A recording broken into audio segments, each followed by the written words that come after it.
Welcome to Lesson 5.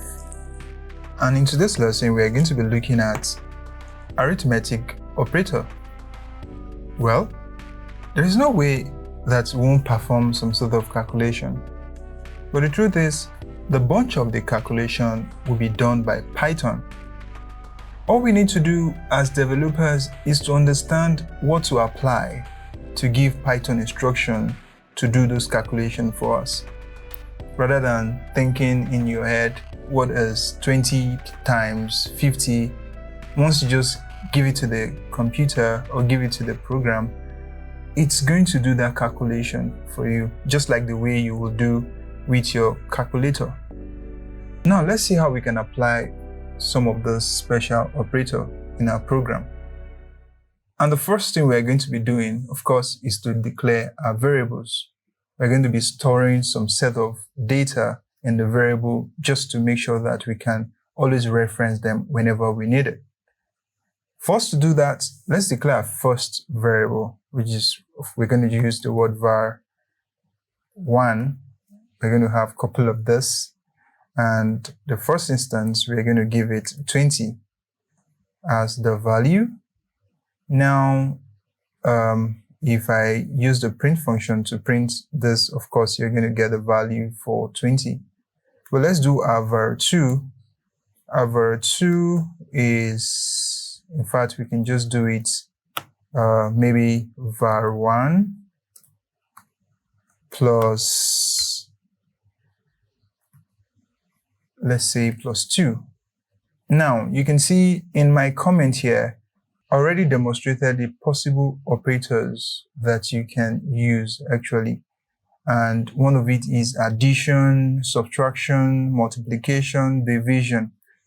In our basic elementary classes while we were in secondary school, of course, we've used all of these things before, right? We want to still use them practically in writing some of our logic. And for us to do that, of course, what we've done here is we have variable 1, which is 20. Then we declare variable 2. Then we assign variable 1, right? Then we plus it by 2. Now, what do you think this will produce? Let's use our print function to see what this is going to print for us.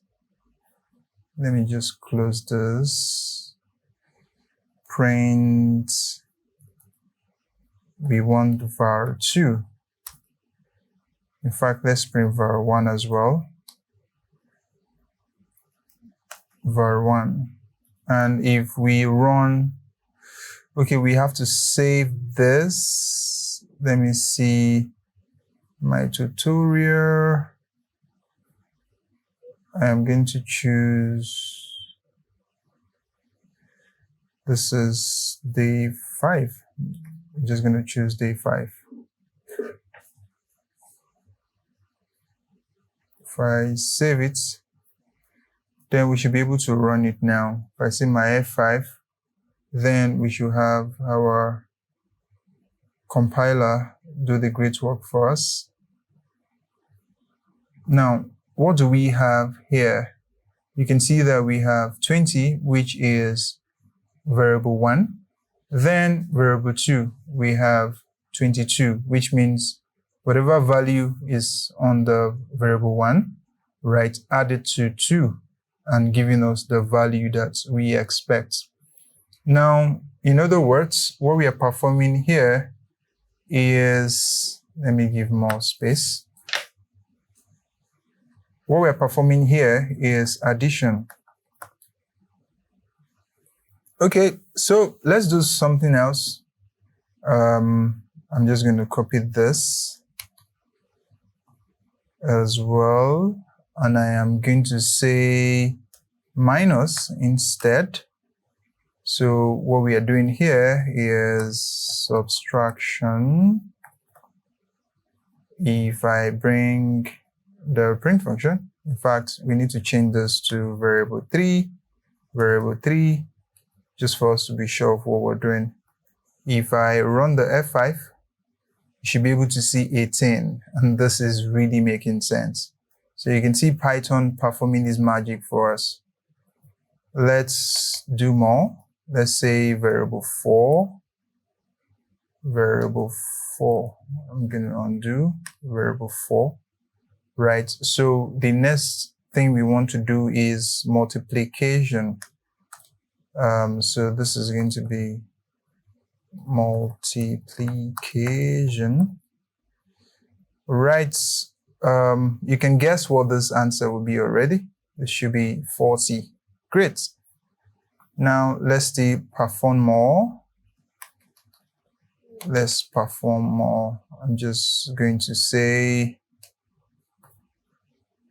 this is going to be 5.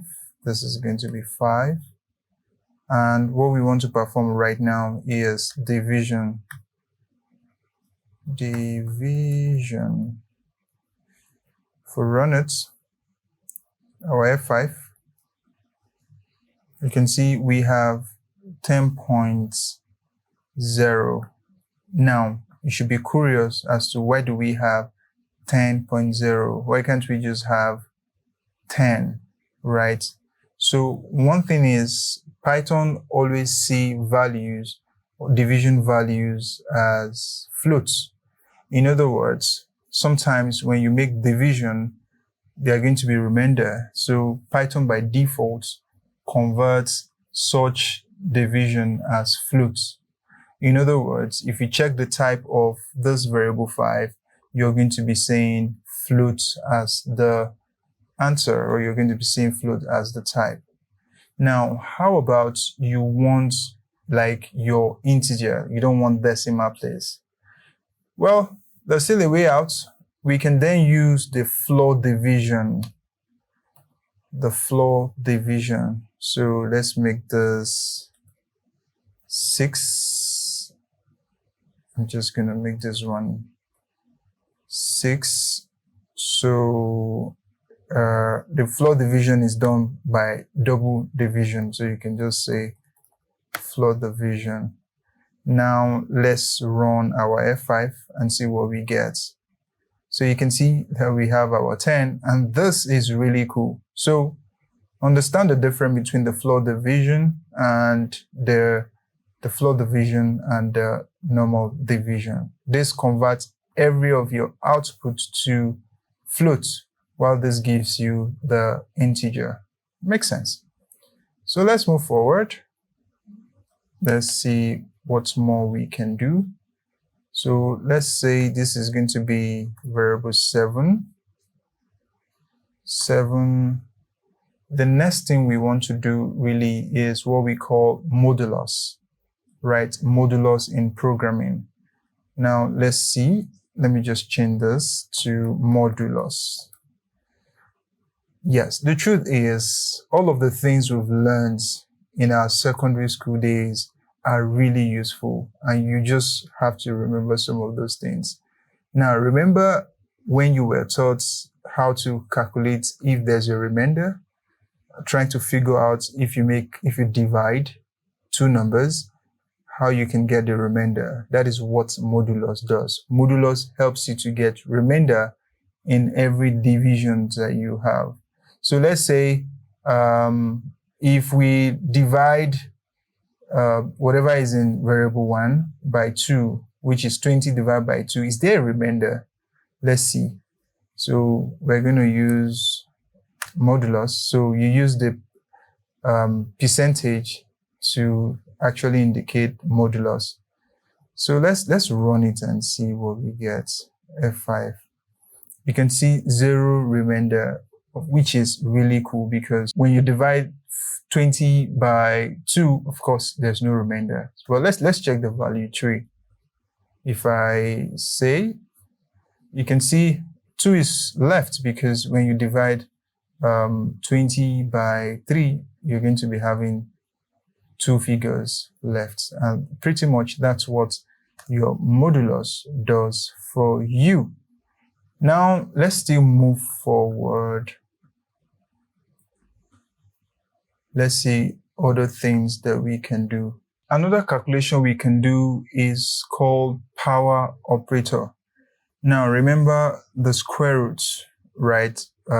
If you want to perform square root of a number, maybe 5 square root of 2 or something, then you can then say maybe 5 times 5, or square root of 3, you can say 5 times 5 times 5, you know. So all of those things too are pretty much possible in Python and other programming languages.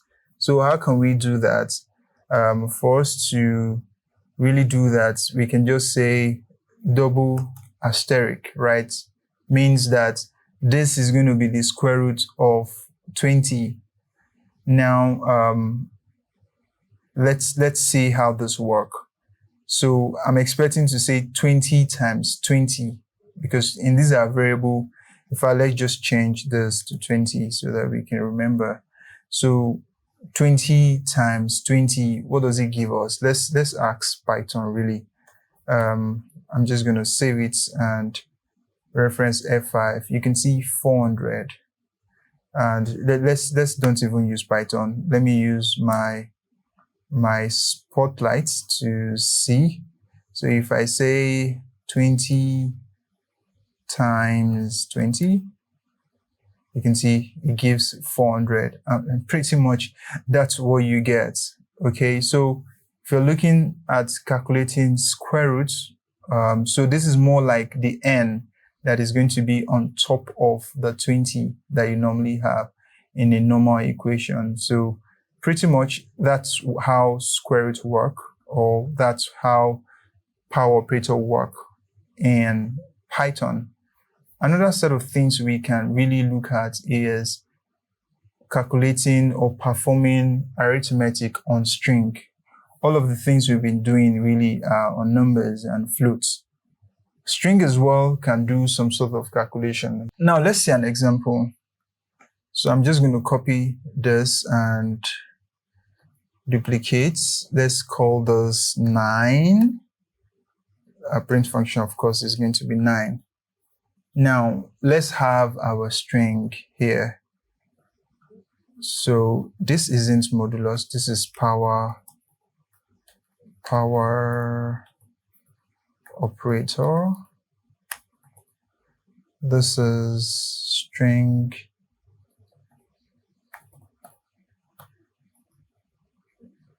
arithmetic. So what we want to do here is let's call this string of orange. Let's add it. Let's use addition to, let's say, juice. We're going to use juice. Okay. Now, if we print, let's see what we get. I'm just going to say F5. You can see you get juice orange.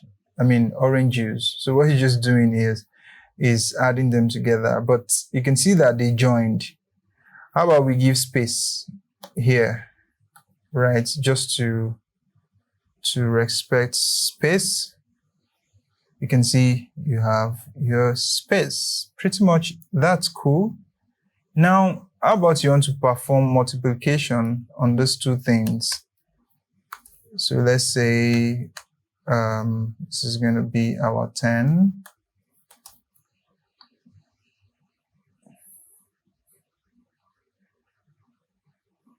Let's say 10.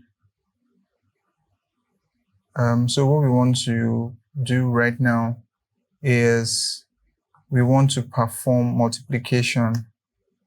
So let's just say whatever is in this value, variable 9, let's times it by, let's say by 4.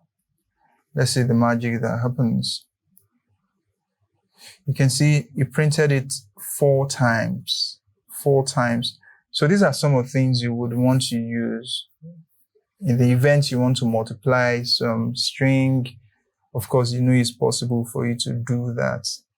Pretty much, that's what we have on arithmetic operations. And the truth is, there's so much more to it, right? And as we move forward, we're going to practically apply them to our code. But in the meantime, you just need to understand that addition, subtraction, multiplication, and division as something that you are going to use all the time. And if you also remember, we use the power operator, which is more like square roots. Then we use modulus. Modulus help us to get remainder. Pretty much, that's how we are going to be wrapping it up on today's lesson. However, I want you to take some tests. I want you to be able to make some guesses before you run some of the code I'm going to be having in the description. Make sure you guess, like write down the possible answers that you think they will be, right? And run them in your IDLE and see if they are going to work. Thank you for watching. Actually, if you have any question, do let me know and leave a comment. And if you're yet to follow our social media handles, of course, do that and subscribe to this YouTube channel so that every time we release an update, you'll be the first to know. I'll see you in the next one.